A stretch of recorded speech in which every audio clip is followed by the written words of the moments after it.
Bien le bonsoir tout le monde, ça fait bien longtemps que je suis pas revenue par ici. Comme vous pouvez l'entendre à ma voix, c'est pas la grande forme en ce moment. Et j'ai bien fait de prendre mon congé maternité un peu plus tôt, enfin de prendre ce congé pathologique. Tout s'est un peu enchaîné et je sentais déjà depuis plusieurs semaines que je tirais sur la corde et c'est pour ça que je voulais prendre un congé pathologique cette fois-ci avant de commencer mon congé maternité. Heureusement que j'ai pris ce congé pathologique parce que ma dernière prise de sang était vraiment pas terrible et du coup j'ai dû être complémentée en fer. Alors ça c'est quelque chose que beaucoup de femmes enceintes, beaucoup de personnes enceintes expérimentent. À la fin de leur grossesse il y a souvent une carence en fer, etc., une anémie. D'ailleurs j'en avais lors de mes présentes grossesses, mais là c'est à tel point où j'ai dû avoir une première perfusion en fer vendredi dernier et je vais avoir une deuxième perfusion en fer lundi prochain parce que mon taux est trop bas et mon taux d'hémoglobine est trop bas aussi. L'anesthésiste m'a dit que les cachets, les comprimés de fer n'allaient rien faire et que là il fallait perfuser quoi tout simplement. Donc bref, ça explique ma fatigue, ça explique mon épuisement, ça explique le fait que j'ai senti qu'il fallait que je m'arrête. Du coup, pas mal de fatigue, épuisée quoi. Donc ça m'a fait du bien de prendre ce congé pathologique. Et ensuite, là, je suis tombée malade il y a 2-3 jours. Encore hier, j'avais encore du mal à rester debout et je sentais le malaise venir, etc. Donc bref, vivement la deuxième perfusion en fer, je pense que ça va me faire du bien. Mais voilà, je suis dans un état assez faible, j'ai l'impression, en cette fin de grossesse. Donc on monte le lit du bébé, mais on trouve pas les vis. On l'avait stocké dans la cave et on n'arrive pas à retrouver le petit sachet dans lequel on a mis les vis. Mais sinon j'ai terminé ma couverture en crochet pour le bébé. Je suis plutôt contente du résultat. J'aurais bien aimé par contre entre les bordures alterner chaque couleur avec le beige, mais j'avais plus de pelote de beige donc j'ai fait ça. Mais voilà, c'est très très chouette, très mignon quand même. Et voilà, je suis très contente de cette petite couverture. J'ai aussi fait ce petit bonnet pour le bébé. Voilà, ça je l'ai fait hier quand j'étais coincée au fond de mon lit. Aujourd'hui ça va mieux heureusement. Et voilà, j'ai fait ce petit bonnet. On verra s'il le porte ou pas dans les faits, mais bon voilà, j'ai envie de tenter quelque chose d'autre, quelque chose de nouveau. Donc voilà, très chouette, avec le petit fil pour nous faire un petit nœud. Et j'ai commencé la couture aussi. J'avais vraiment espoir de pouvoir commencer à apprendre la couture pendant mon congé maternité. En tout cas, c'était un de mes objectifs. Et du coup, j'ai commencé à m'y mettre. Je suis dans un stade où je suis à la fois très contente parce que je connais les bases et je sais réparer des vêtements à peu près. C'est loin d'être parfait, mais je sais comment réparer des vêtements. Et du coup, il y a plein de choses que je suis en train de réparer, etc. Mais vraiment, quand j'ai appris les bases là, de la machine à coudre, etc., je me suis dit, mais tout le monde devrait avoir ces aptitudes-là de base de comment coudre un vêtement, comment recoudre un vêtement, comment réparer un vêtement. Parce qu'en fait, c'est hyper simple de juste réparer un vêtement. Et si tout le monde savait le faire, mais ça permettrait tellement de limiter tellement de déchets, de gaspillage et de consommation. C'est bizarre que ce soit pas quelque chose qui se soit appris. Mais bon, bref, peut-être dans un avenir, je ne sais pas, mais ce serait chouette que tout le monde apprenne. Bref, en tout cas, je sais à peu près réparer les vêtements, réparer les trucs qui sont troués, etc. Donc c'est très chouette. J'ai commencé à faire des petites lingettes avec des vieilles serviettes qu'on n'utilise pas et du tissu. C'était une chute de rideau qu'on avait et j'avais gardé la chute en me disant un jour j'utiliserai cette chute pour faire quelque chose. Et du coup voilà, j'ai fait des petites lingettes, il y en a d'autres dans le tiroir. Mais voilà, je suis aussi à la fois très enjouée, très contente d'avoir commencé à apprendre la couture. Et en même temps, j'ai atteint ce stade où je suis extrêmement désemparée parce que la couture, c'est beaucoup de coupe, de repassage, de préparation en fait avant de te mettre à coudre. Donc le moment où tu es en train de coudre avec ta machine, finalement, il est très court. Il y a pas mal d'étapes intermédiaires avant ça, il faut pas mal d'espace pour pouvoir repasser tes trucs, couper. Enfin bref, je trouve que c'est toute une installation. Et moi, j'ai pas d'installation pour la machine à coudre, genre c'est sur mon bureau ou sur la table à manger. Donc si je me mets à coudre, il faut vraiment que j'installe tout. Et j'ai pas forcément la place d'avoir différents plans de travail pour pouvoir bien repasser les choses, bien étendre mes machins et tout, mais bref. Ça c'est la première frustration. Et deuxième frustration, c'est que pas mal d'étapes, pas mal de choses à suivre de manière assez rigoureuse, j'ai l'impression. Et moi je suis vraiment quelqu'un qui apprend de manière complètement chaotique. J'ai beaucoup de mal à suivre un manuel. Enfin, j'apprends pas les choses dans un ordre particulier ou de manière structurée. J'ai l'impression, en tout cas c'est la manière dont j'ai l'impression que je fonctionne avec le montage vidéo depuis 6 ans, avec le crochet, avec l'illustration, maintenant avec la couture. J'ai l'impression que tous les loisirs créatifs que j'apprends, etc., c'est très chaotique, toujours. et je fais vraiment ma manière. Souvent je regarde des vidéos et j'apprends comme ça. Je connais même pas forcément les termes des choses, enfin bref j'apprends vraiment de manière chaotique. Je suis quelqu'un qui aime beaucoup apprendre et qui est très créative et qui aime beaucoup avoir plein de loisirs créatifs.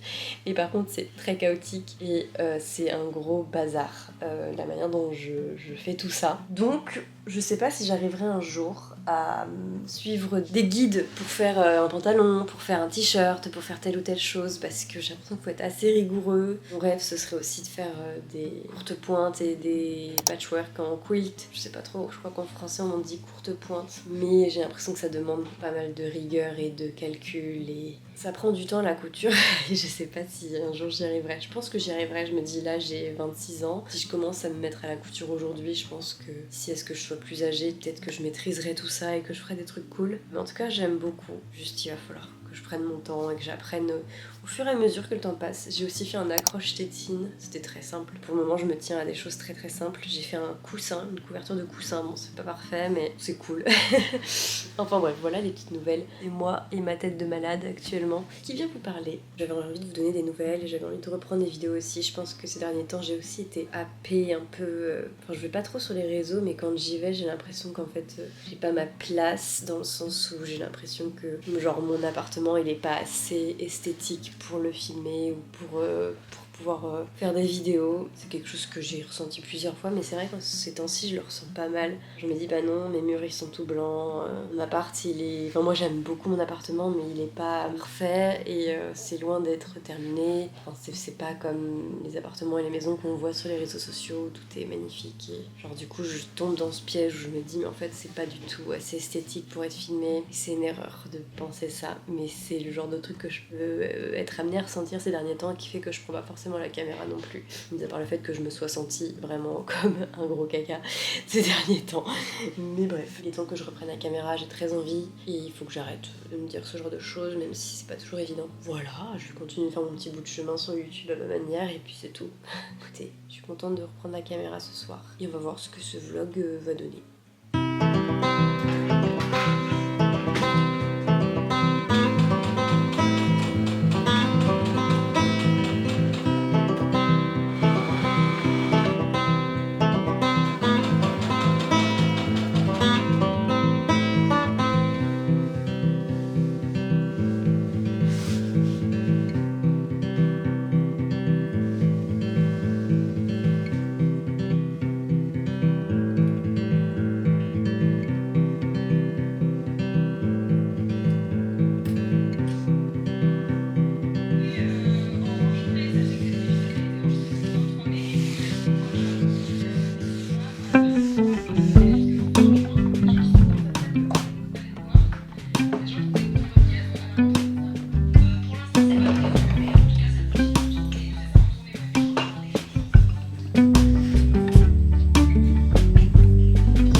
Je crois que nous sommes facilement 2 semaines plus tard, quelque chose comme ça. Je sais pas où le temps est passé. Déjà, première chose, je voulais vous montrer mes petits projets de couture que j'ai menés à bien. J'ai déjà fait ce petit pantalon pour mon fils. et j'avais fait un premier pantalon, le même mais plus grand pour mon aîné.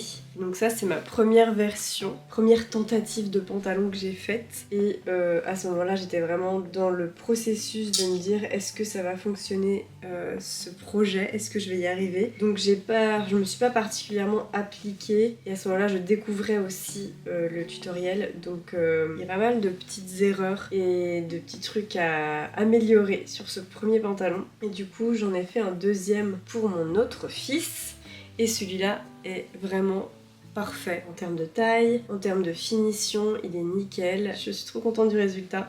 Donc je vais pouvoir faire des pantalons pour mes enfants. Donc ça c'est trop chouette. Je commence à me mettre dans des petits projets un peu plus ambitieux on va dire. J'ai aussi fait cette petite pochette, alors elle est loin d'être parfaite pour le coup, mais je suis contente de me dire que j'ai réussi à faire une pochette et qu'elle fonctionne. Il n'y a pas de couture qui s'effrite, il n'y a pas de trous, enfin genre tout est bien fait. Juste là où j'aurais pu améliorer les choses, c'est au niveau de la fermeture où ma couture elle est pas assez proche de la fermeture. Mais je suis très contente de cette petite pochette que j'ai faite. Je vais pouvoir en faire d'autres. Voilà, après j'ai fait d'autres petits projets, j'ai fait mes premiers petits rideaux. Les rideaux je pense que ça va être un truc très très simple à faire. Enfin déjà j'ai fait mes premiers rideaux. C'était extrêmement simple, juste le tissu que j'ai utilisé, c'est pas un tissu idéal pour des rideaux. En gros j'ai utilisé une chute que ma mère m'avait donnée pour faire un autre rideau dans la cuisine. Mais c'est juste temporaire parce que c'est un tissu qui est très épais en fait. Donc pour faire des rideaux c'est pas idéal, c'est pas un tissu qui se plie correctement etc. Qui se meut facilement, je sais pas comment dire. Donc bref mon objectif c'est de trouver prochainement un tissu qui est adapté pour faire des rideaux, de sorte à ce que je puisse faire des nouveaux rideaux pour les cabinets de la cuisine. J'ai fait un petit abat-jour, pareil avec le même tissu, c'était un essai, parce que mon autre abat-jour que j'avais chiné au Emmaüs malheureusement est cassé. Donc j'ai fait celui-là en attendant, mais pareil, le tissu est un peu épais, ça correspond pas tout à fait bien pour le projet, mais n'empêche que c'était très simple. Donc pareil, j'aimerais bien refaire ça à l'avenir avec le bon tissu. Voilà, donc je suis très contente parce que je commence à me mettre dans des projets un peu plus complexes et c'est loin d'être parfait mais c'est pas grave. En vrai c'est pas mal déjà, je trouve ce que j'arrive à faire étant donné que je suis vraiment une grande débutante. Et je suis très contente parce que j'ai trouvé cette boîte, j'avais trouvé cette boîte à la ressourcerie il y a un mois, quelque chose comme ça, avec plein de petits compartiments. Et du coup j'ai pu mettre toutes mes petites affaires de couture, donc c'est très pratique. Je suis trop contente à l'idée de me dire que je vais pouvoir faire plein de pantalons pour mes enfants et sûrement d'autres vêtements au fur et à mesure que je m'améliore dans ce nouveau centre d'intérêt on va dire. Mais voilà. Sinon pour les petites nouvelles, aujourd'hui est une bonne journée, je me sens bien. Même si j'ai dû faire une pause tout à l'heure et j'ai dû m'allonger sur le canapé parce que je sentais que je commençais à faiblir. Pour faire court, globalement cette grossesse a été assez challengeante, qui me mobilise beaucoup plus d'énergie et je pense globalement que voilà, mon corps commence à faire la différence et je le sens bien dans mon corps que c'est la troisième grossesse et plus la première ni la deuxième et honnêtement je ressens une grande différence dans le vécu de cette grossesse. Voilà, je pense que mon corps est fatigué et ma tête aussi certainement, et en tout cas cette grossesse est beaucoup plus difficile on va dire physiquement etc. C'est pour ça que je me suis arrêtée et que j'ai pris un congé pathologique avant mon congé maternité. Là je suis officiellement en congé maternité. Globalement je suis très faible et c'est assez particulier de se sentir comme ça. Il y a plein de moments où juste je me reconnais pas et c'est assez frustrant parce que j'ai envie de faire plein de choses. Je suis quelqu'un qui aime beaucoup faire plein de choses au quotidien on va dire, et en fait je me rends compte que juste je peux plus faire ça. Mon corps ne suit plus la route et je pense que la tête non plus. Malgré les perfusions en fer qui m'ont quand même aidée, voilà, globalement voilà, je peux pas faire ce que je fais en temps normal et c'est un peu particulier encore une fois de l'accepter et de l'accepter pleinement parce que la grossesse c'est progressif en fait, donc progressivement ta manière d'être etc change, ce que tu es en capacité de faire etc change. Et tu oublies aussi comment tu étais avant la grossesse un peu, tu sais plus trop exactement comment était la vie avant la grossesse, comment tu te sentais avant d'être enceinte. Et du coup, la nouvelle manière dont je me sens dans mon corps, j'ai du mal à me dire et à me rappeler parfois que c'est juste la grossesse en fait. Et que quand, une fois que j'aurai accouché etc, je vais retrouver, je vais pouvoir remanger le matin plus facilement, je vais plus me sentir faible comme ça, devoir m'allonger plusieurs moments dans la journée parce que j'ai la tête qui tourne, parce que je sens que je vais faire un malaise, etc. C'est particulier, mais j'essaye d'être indulgente avec moi-même et de me dire que c'est une phase, hein, c'est un chapitre, et qu'une fois que j'aurai accouché, ça ira mieux, je pense, en tout cas je l'espère, peut-être pas tout de suite, mais en tout cas progressivement, je retrouverai un peu mon énergie, et en tout cas il y a plein de symptômes qui vont disparaître, des symptômes de grossesse, qui ne seront plus là dès l'accouchement. C'est assez impressionnant quand t'accouches et que tu te rends immédiatement compte que les symptômes de grossesse ne sont plus là. Donc voilà, j'ai assez hâte d'accoucher, assez hâte de retrouver un peu qui je suis, parce que voilà, comme je vous l'ai dit, il y a des moments où je me reconnais pas, où je suis tellement fatiguée, à bout de force, que c'est perturbant et c'est pas toujours simple à naviguer. Mais c'est la fin de la grossesse, c'est normal. Enfin voilà, j'ai pas envie de trop détailler, c'est pas très intéressant, mais juste pour vous expliquer un petit peu le pourquoi du comment et la raison pour laquelle j'ai pas du tout été présente finalement ces dernières semaines, alors que je voulais vraiment l'être. Quand faut s'arrêter, je pense, et faut essayer d'écouter son corps quand on le peut, parce que ça ne ment pas en fait. Et sur le moment, on peut avoir l'impression que ça va durer éternellement, mais en fait dans les faits, ça va pas durer toute la vie. Donc j'essaie de me dire ça. Enfin bref, ce matin et cette semaine, les températures sont enfin plus fraîches et on peut de nouveau sortir dehors. Donc je pense que je vais aller me balader dans Paris. J'aimerais bien aller au Emmaüs pour voir s'ils ont des chutes de tissu, des rideaux, des draps que je pourrais utiliser pour faire des choses en couture. Me balader, prendre un peu l'air, ça va me faire du bien je pense. Parce que la semaine dernière on était cloîtrés à l'intérieur à essayer de survivre sous 40 degrés. C'est parti, je vais essayer de filmer. Mais je garantis rien, parce que typiquement quand je suis en sortie, ça peut être le genre de moment où je vais commencer à me sentir faible. J'y vais très doucement, j'y vais mollo. Puis dans tous les cas, je vous montrerai si jamais j'ai trouvé des petits tissus, des petites choses, etc. Voilà.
Nous sommes vendredi, dernier jour avant les vacances scolaires. Ça c'est un des trucs qui fait aussi que plus le temps passe, moins je peux aussi filmer certains moments, étant donné que quand je suis avec mes enfants, je ne filme pas. En tout cas, j'essaie de ne pas filmer. Et du coup, l'été, il y a 2 mois de vacances scolaires, donc évidemment, c'est un peu plus challengeant. Donc bon, on verra ce que j'arrive à faire. Mais qu'est-ce que je voulais dire? Je suis prête. J'ai envie d'accoucher. J'ai envie d'accoucher, mais le problème c'est que officiellement, il faut encore que j'attende 2 semaines pour que le bébé puisse sortir quand il veut. Et ensuite, à partir de ces 2 semaines, soit il peut sortir n'importe quand maintenant, soit il sortira dans un mois. Donc ça va être une période particulière. Et j'espère que comme mes précédents accouchements, je vais accoucher plus tôt. Idéalement, on va dire que j'aimerais bien accoucher aux alentours de 38-39 semaines.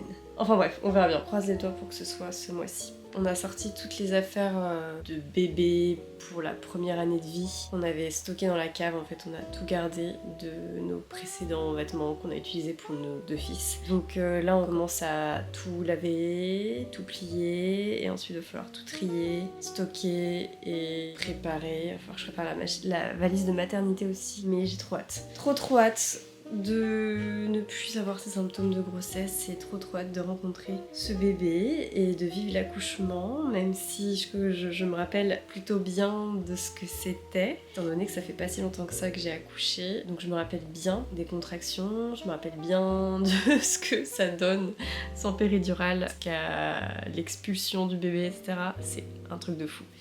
J'ai trop hâte. Et en même temps, je me dis ok, est-ce que je suis prête? Est-ce que je vais y arriver? Je sais pas, je pense. Je l'ai fait 2 fois, je vais peut-être y arriver une 3e fois. Les symptômes de grossesse, là, c'est intense, c'est compliqué dans le sens où la nausée est de retour. J'arrive plus à manger, en fait. Je n'arrive plus à manger, je n'arrive plus. Le petit déjeuner, c'est censé être mon repas préféré de la journée, c'est censé être le truc que j'adore le plus, et je suis incapable de manger le matin. C'est trop compliqué. J'ai l'impression d'avoir un rhume depuis 9 mois. Je suis constamment prise de partout, les sinus, etc. Bref, tellement de symptômes de grossesse, j'ai trop hâte de ne plus ressentir ça au quotidien. Cet après-midi, du coup, on va prendre le vélo avec mon copain et on va déposer des sacs à la ressourcerie, parce que du coup, comme j'ai sorti tous les vêtements, j'en ai profité pour faire un tri dans tous les vêtements, y compris les vêtements actuels de mes enfants. Donc bref, on a tout trié. Donc voilà, il y a des petits trucs à donner à la ressourcerie. Donc cet après-midi, on va prendre le vélo, la remorque, et on va déposer tout ça à la ressourcerie. J'ai repris le vélo depuis cette 3e grossesse. J'aurais jamais pensé reprendre le vélo dans Paris pendant ma 3e grossesse. Genre, c'est absolument pas le moment où j'aurais pensé tenter ce genre de choses. Mais j'y vais mollo, je prends que des pistes cyclables, sauf des petits moments parfois où je prends la route. Mais c'est vraiment petit à petit et je fais à mon rythme, avec un vélo électrique évidemment pour le moment, parce que là je ne peux pas faire autrement. Mais ça fait trop du bien, c'est trop chouette d'avoir le vélo. Mon copain a le sien, on a une remorque aussi pour les enfants, donc c'est trop chouette. On a trouvé sur le Bon Coin, on en voulait une depuis longtemps et ça y est, on en a trouvé une sur le Bon Coin. On a fait une petite affaire, donc trop chouette, et ça nous change la vie d'avoir cette remorque. On peut faire des balades à vélo en famille, enfin, c'est trop bien, trop chouette.